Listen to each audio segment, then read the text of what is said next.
Rakornas Disduk Capil tentang Permendagri nomor 73 digelar secara virtual dari Ambon. Direktorat Jenderal Kependudukan dan Pencatatan Sipil Kementerian Dalam Negeri menggelar rapat koordinasi nasional sekaligus menggelar acara Dukcapil Belajar yang dilakukan secara daring langsung dari kantor Disduk Capil Ambon Jumat 20 Mei. Didampingi Sekretaris Kota Ambon Agus Ririmase dan PLT Kepala Dinas Dukcapil Kota Ambon Hani Tamtelahitu, Rakornas dalam rangka peningkatan kualitas aparatur Dukcapil tersebut dibuka Ditjen Dukcapil Kemendagri Zudan Arif Fahrullah.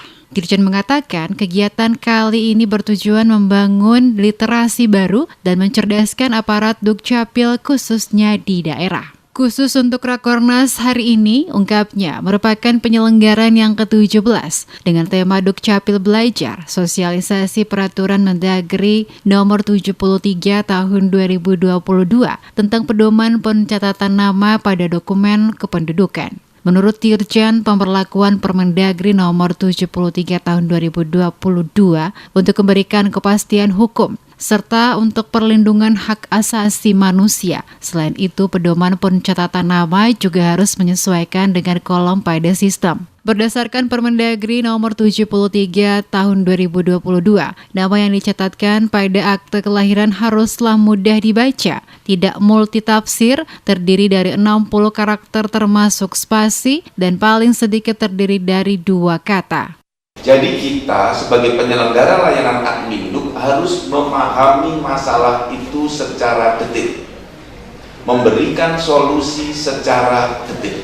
Ini yang saya maksudkan dengan zoom in. Kita bisa masuk sampai ke problem detailnya.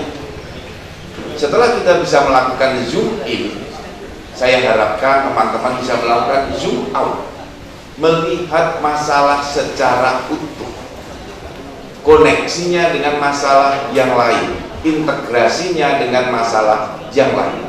Yang namanya zoom out, kita bisa melihat dalam perspektif yang lebih besar, perspektif yang lebih utuh.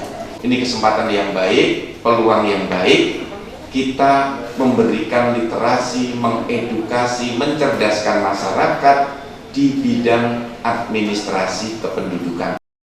Di sela-sela kunjungan ke Dinas Dukcapil Kota Ambon, Dirjen juga berkesempatan meninjau layanan Adminduk di kantor tersebut. Dirinya memberi apresiasi karena layanan Adminduk di Disdukcapil Ambon dinilai semakin baik dari sebelumnya. Menurut Zudan, pembenahan pelayanan Adminduk sangat penting agar dapat menghasilkan layanan yang lebih cepat bagi masyarakat. Selain tempat pelayanan yang lebih memadai, antusias masyarakat dapat mengupdate data kependudukan juga cukup tinggi. Ditandaskan, untuk membantu mengoptimalkan pelayanan Adminduk, pihaknya telah memberi bantuan anjungan Dukcapil Mandiri bagi Dukcapil Ambon yang telah dilaunching oleh Wali Kota Ambon, Richard Lohanapesi, beberapa waktu lalu. Selain IDM, Dirjen juga telah memberi bantuan Blanko KTP.